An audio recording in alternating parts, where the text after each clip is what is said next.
Well, hello, friends and colleagues. I'm very sorry that it's been so long since I've published to my vlog. It's been a hell of a third and fourth quarter for me. Very, very busy, and I'm not going to complain about it. Very happy to be busy, but there is just not been a lot of time to sit down and really do this, even during travel. I feel like most of these have been done this past year on trips. The first couple episodes we did in SMA in Palm Springs, and then we recorded one I think I was in Dallas for for one of them. And then we had the from the parking lot of the hospital one that was a little nuts. And then I was back in Dallas for the last one that we did where we reviewed the ILEA conference. So yeah, haven't really had a chance to do too many of these in my own office or at home or anything, which has been totally fine. I'm not complaining about it. But I did want to kind of wrap up the year and be able to give some insight into the past year, a little bit of advice to those that are getting into the live events industry, that are getting into production and audiovisual, and also chat a little bit about one of the things that I've seen come up at a few conferences lately, and I've seen a few articles populate, and I just kind of wanted to give my own experience as well. And that is around the subject of the letdown. What happens after the event? Some of us just treat it like a caffeine or a drug almost, where you just move right into the next one. And some of us have a harder time. Some of us, I have seen it in myself and I've seen it in other professionals where you uh, you have this kind of anxiety dump from trying to make sure that absolutely nothing goes wrong on the event that you're on, making sure that everything's perfect, making sure that your client is a hero, making sure that your staff is fed and has breaks and is not ready to jump off a cliff and kill you, making sure that all of the gear has arrived. All of those things are, they're definitely things that you keep in mind when you get into this industry. Those things all have to be top of mind, but nobody really talks about the mental health aspect of when the event's over, if there isn't another event right away and you're not going right into it, that letdown that you have. And I liken it, the timing is kind of right. I liken it to Christmas. I never really understood what letdown was until I had children. And my wife used the term, when my kids were a few years old and they go through all the presents and they get everything done. And, Christmas is kind of over by 10 a.m. and then they're exhausted and they're kind of whiny and they're kind of, not themselves. And I always wondered, you just got all these presents, like what's going on? And my wife would say, it's Christmas letdown. And I never really understood what that was. And then I started to read about it in our industry and in the professional world and what we do and how there's a live event letdown. And it totally clicked with me because I could resonate that with those memories of my kids just going through all of that excitement and anxiety of what's next. And I mean, granted, that's a very happy time. And sometimes the events world isn't happy's not the right emotion, but excited is. And you just kind of get to this point where it's all over and now what? And if you don't have a way to cope or even really debrief with what just happened, I feel like a lot of that turns into a bit of a trauma and you start to get a trauma response. I've never been on a completely perfect show. I mean, I don't think anyone really ever has. We say we have, and we say that, man, that show was perfect, but there are always things that you could do a little bit better and things that maybe went wrong, but your client doesn't, or even your team. Certainly the audience. We get away with a lot of stuff that the audience never sees.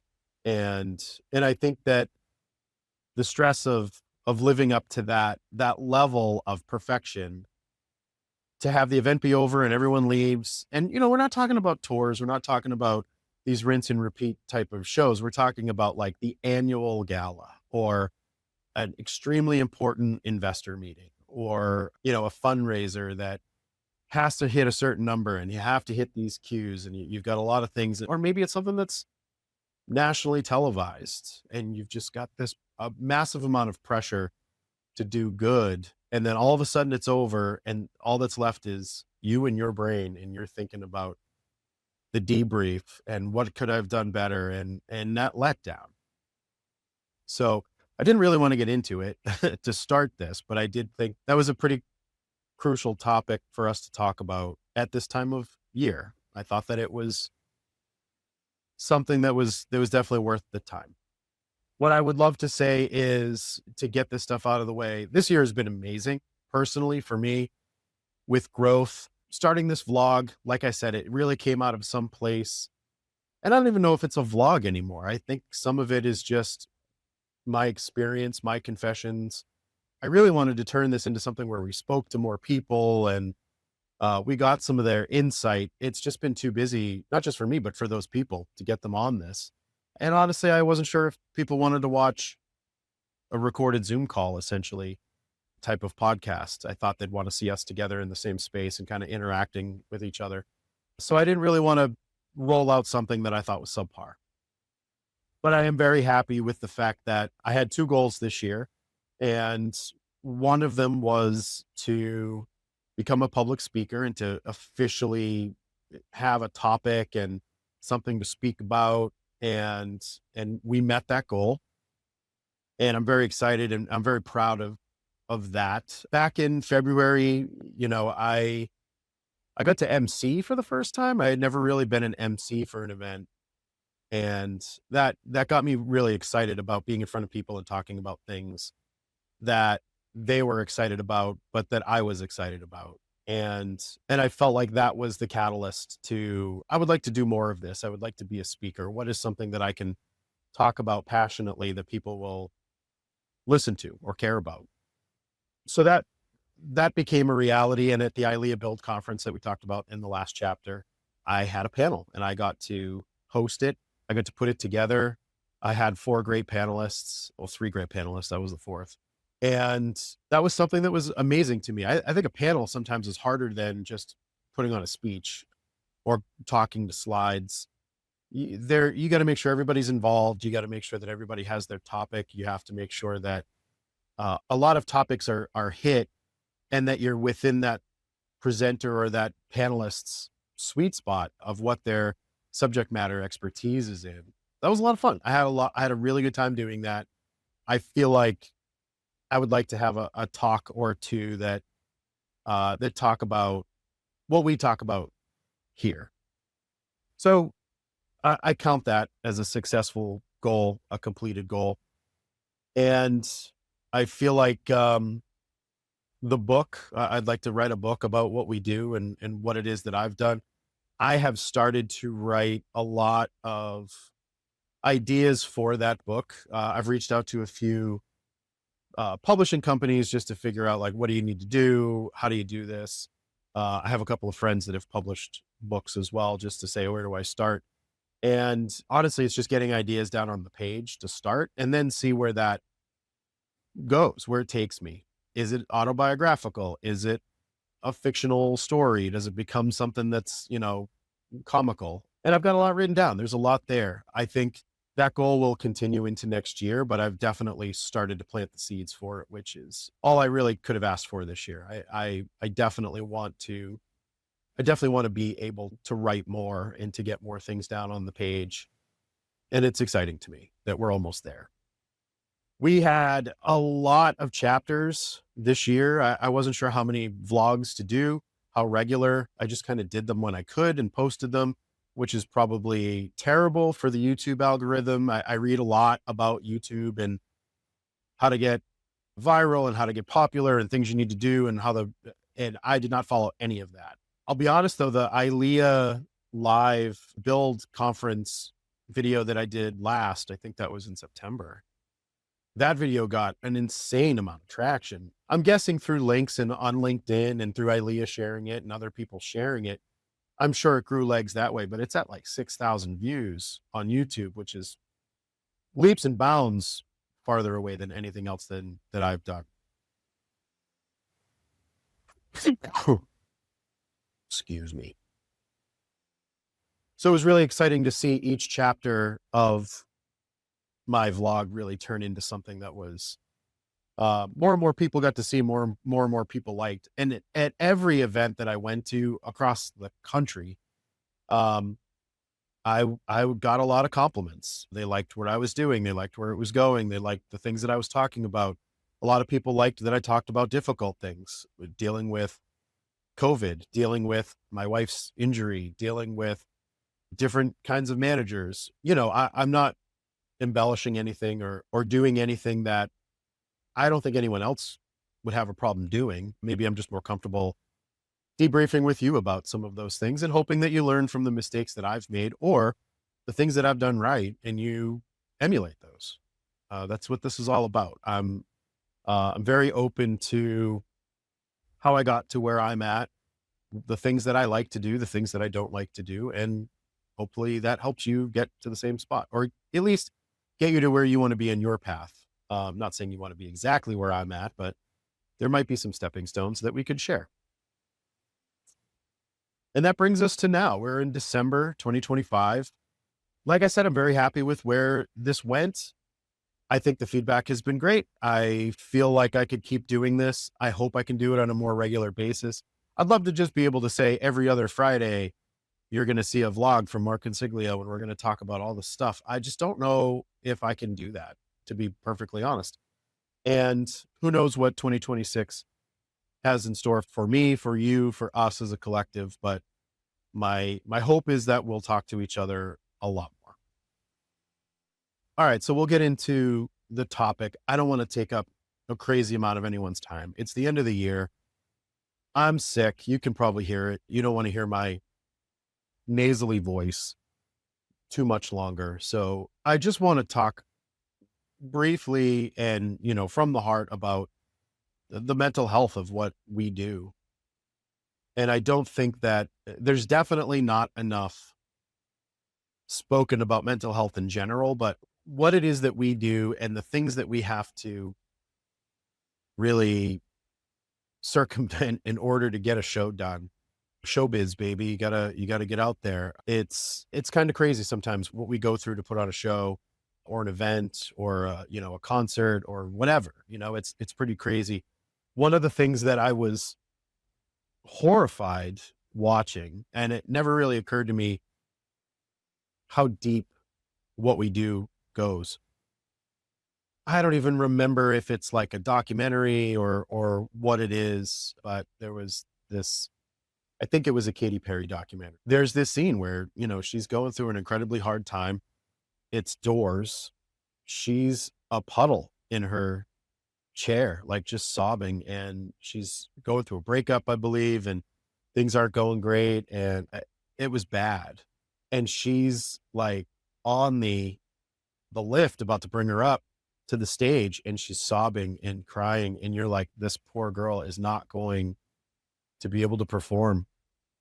And she just kind of choked it down and put on the face and the smile and wiped her tears and put on a freaking amazing show. But the fact that she has to do that, and you can say, you get paid the big bucks. That's why you get paid. That's why you're rich and famous. That's why whatever, like, sure, to an extent, but what are we doing? And then, when that person starts to exhibit traits that are maybe a little, weird, you wonder why, look at the crap you're putting this poor woman through. And that's not unlike what everyone else that works around Katy Perry has to deal with as well. I mean, there are days where, a family member passes away, an animal passes away, someone's really sick, kid gets hurt at school. There are more common jobs, I feel like, that, hey, I gotta leave my desk for a few minutes or for the rest of the day. Sure, take the time you need. With what we do, it's almost impossible to do that. Unless you've got assists or utilities or people that can kind of jump in and do that. And that, on one hand, we signed on for that. On the other hand, it kind of sucks that there isn't anything there, and it's a shame that there isn't something that we can do about it as as a community? I don't have the answer. I'm just saying it's terrible. We have a harder time calling in sick. We have a harder time, especially if we're a lead on a show or a project manager or someone. When my grandmother was in her final hours, it was beautiful. She was in a, in a bed in her house and her whole family was surrounding her and it was amazing. But I was working on one of the largest bids, multi-million dollar bid that I had ever worked on in my life. And I got it to a point where my expertise was in there and everything that they needed me to do and the things that needed to have my stamp on it were done. And I asked our CSO, I got to step aside. I have all the faith in the world that you guys can handle this pitch. And if you need me, like if you absolutely need me, I'm more than happy to take 30 minutes, to be on a call. I just don't know what kind of condition I'll be in. It was, one of those situations where you're sad and you don't want to think about work. You don't want to think about pleasing some person that is so far up the chain or so far sideways on the chain while you're almost mourning or while you're just sad. And I'll give that person credit, man. They took the ball and ran with it. I think we ended up getting that bid. It didn't end up working out because things changed, scope changed a little bit, but I'd never done that. I never said, hey, I can't do this. I need the time. And if I didn't do that, I would probably be beating myself up for the rest of my life because I didn't get to sit with my grandmother in her final days. It's tough. It's definitely difficult to be able to pick up and pause what you're doing when you're on so many other people's timelines. You can really mess things up and that stress is constantly swirling in my head. Whose world am I going to absolutely fuck up if I get the sniffles, or if I just don't feel like going to work today, or if I get sick, or if I get injured? I play hockey and it's in the top of my mind a lot. What if I get hurt tonight? What if I get hurt this morning? Is my career going to be over? And that stuff will wreak havoc in your mind. And I'll be the first one to admit, I don't talk about it enough. I definitely don't talk about the things that are bothering me work-wise with my family. Maybe my son, because we work together and we'll bitch at lunch and we'll car rides or going to the movies or something. We have that connection. We can talk about it. But like, I don't want to bring my wife into some of this stuff. I don't want to bring my daughters into the world. And one, they don't need that. They don't need that kind of crap that I worry about, but also, they don't understand. They don't necessarily get it. It's my fault that I don't talk about it enough, but I also feel like I deal with it in ways like this, or at networking events. I tend to, try to joke about our world a little bit and try to talk about some of these things, but I digress. I feel like there isn't an emphasis on what few basic things people in our industry need. I had this conversation earlier today. Like, there are hotel technicians that will work 7 hours straight without a lunch or a bio break. Like, that's insane. And I was that guy. I was programmed to work hard. If you work hard, you'll make a lot of money and you'll go far in life. And I perpetuated that problem. I just went, fuck it, I'm going to work. And now there are people that, they're just taken advantage of, and it's not any one person's fault. It's not an AV company's fault. It's not a producer's fault. It's not a client's fault. It's not a whatever. That's what it's become. The world has become service, service, service. And everybody wants 5-star service for everything. And it's become expected.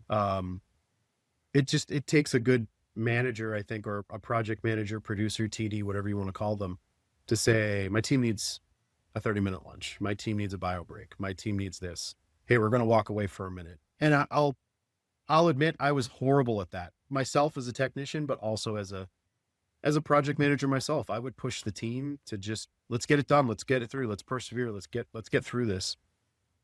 And now I realize that's not decent. That's not the right way. and the effects that that has on people's mental health.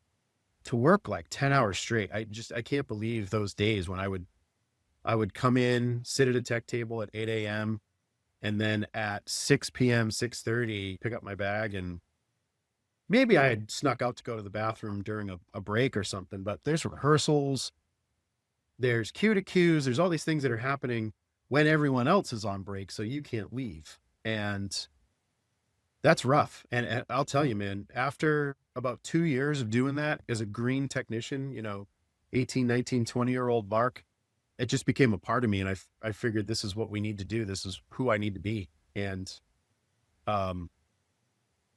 shame on me, I guess, a little bit. You don't know what you don't know, but also I think it's good now that I've learned human decency, I guess, that, people need bathroom breaks. People need lunch. And it's something that at Four Wall, I've really started to pioneer for the technicians and for my staff to say, you're going to be fed, you're going to have these breaks built in and so on. But the other part isn't just leading up to the show or the show itself. As I alluded to leading up into the intro of this vlog, is the letdown. What happens after the event?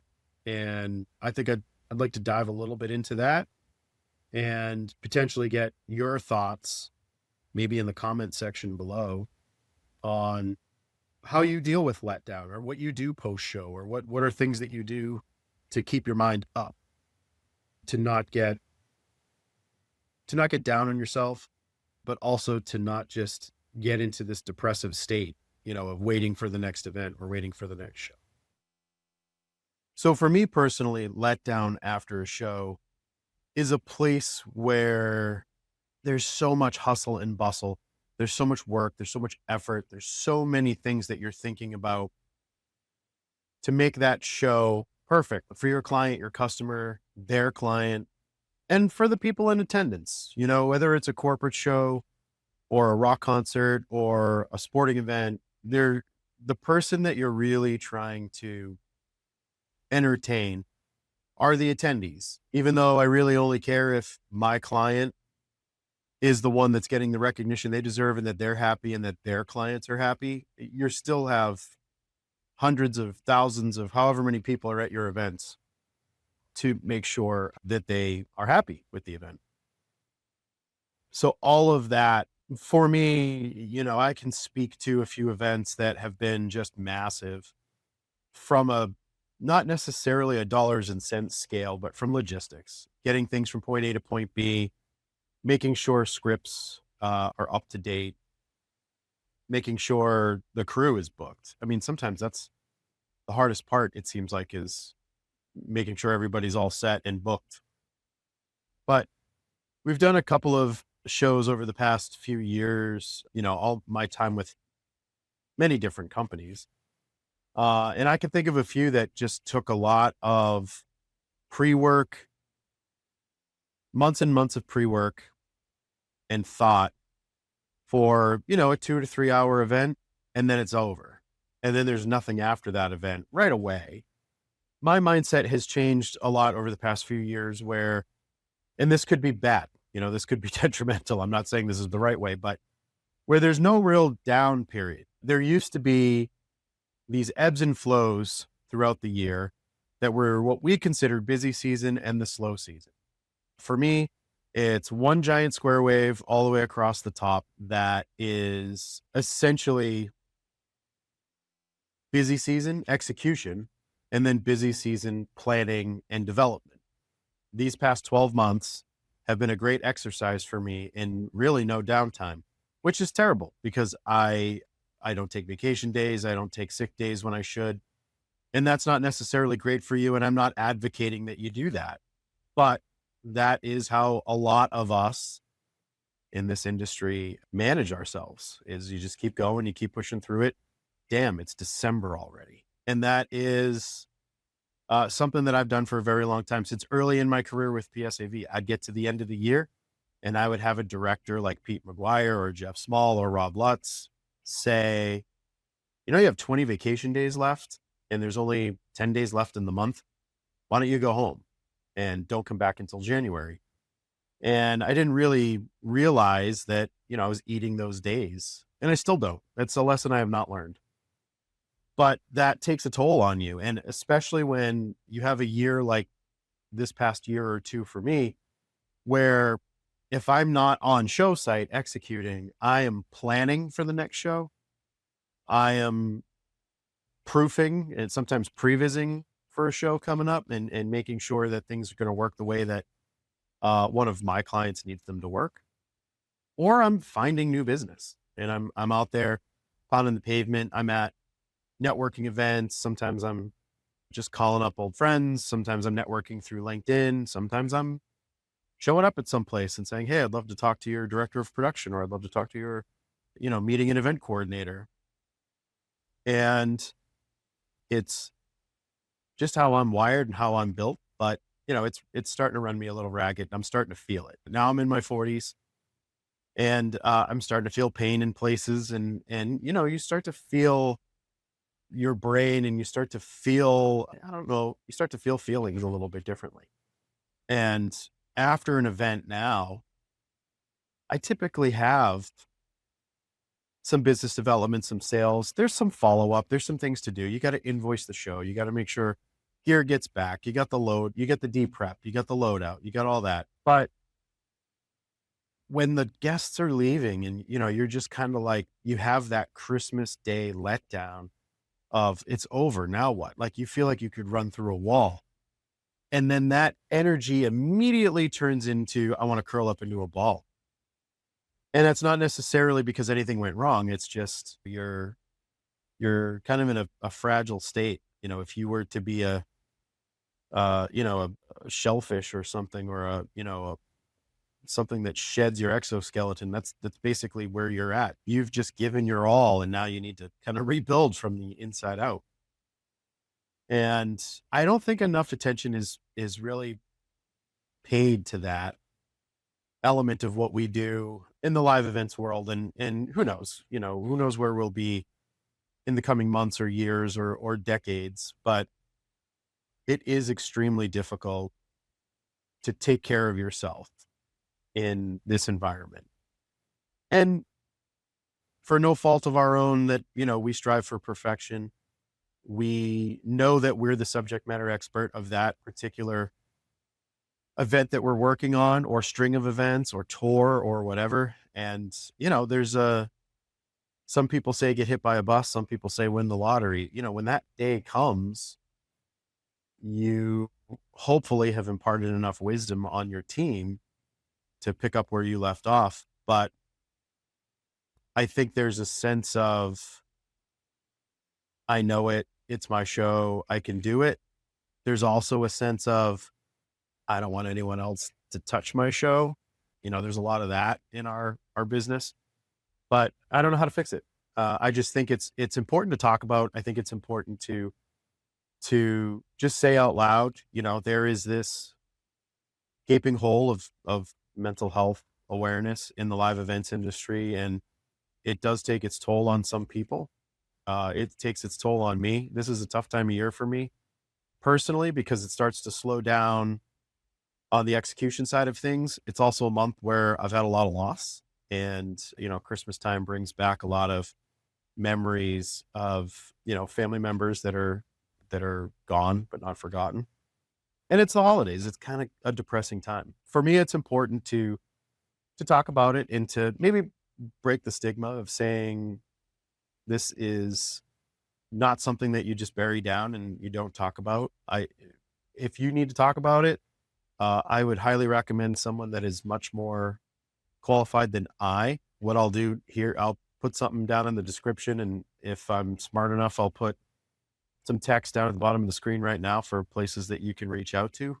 Or maybe I'll put up a title slide or something that has some numbers and some emails and some websites. But if you just want to talk to somebody that has been through it, or is going through it, or understands you, reach out to a friend, reach out to a live event friend, someone in the industry. If reach out to me through LinkedIn or email or social media or whatever, no judgment from me. But, I I think that we need to get past this place of just running ourselves ragged and doing things into the ground, burning ourselves out, and talk about it.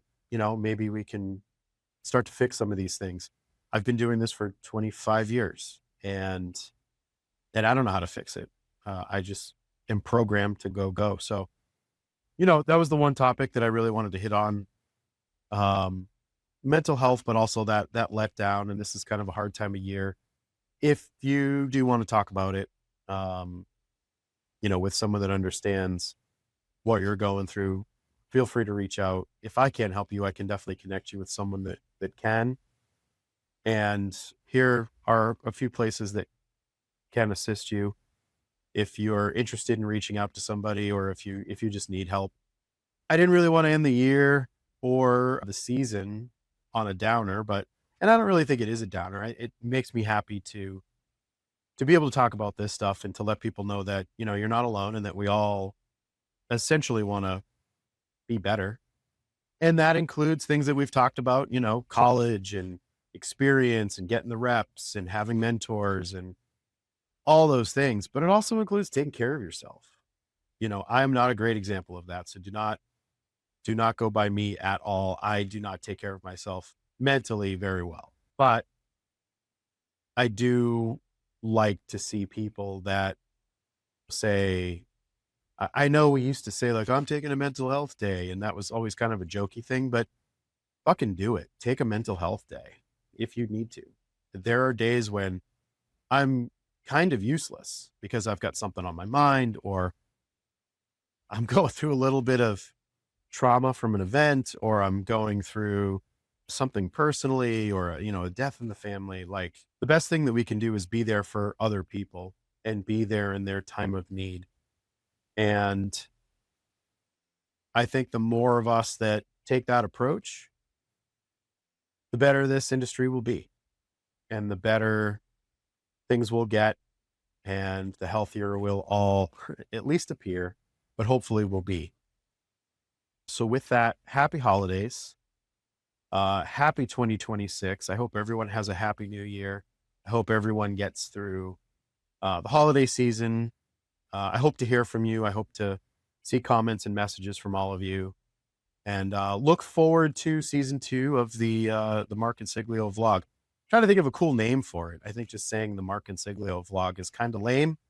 I'm going to try to come up with a cool name for it. I would also love to get guests on the Live Events Experience podcast. I did get a few people to reach out and fill out my survey. I'm going to try to reach out to those people and see if we can do something in person rather than a Zoom call, because I just think those are lame. But we'll see how those things go. So to wrap up, happy holidays, happy 2026. I hope you all have a great new year. Thank you.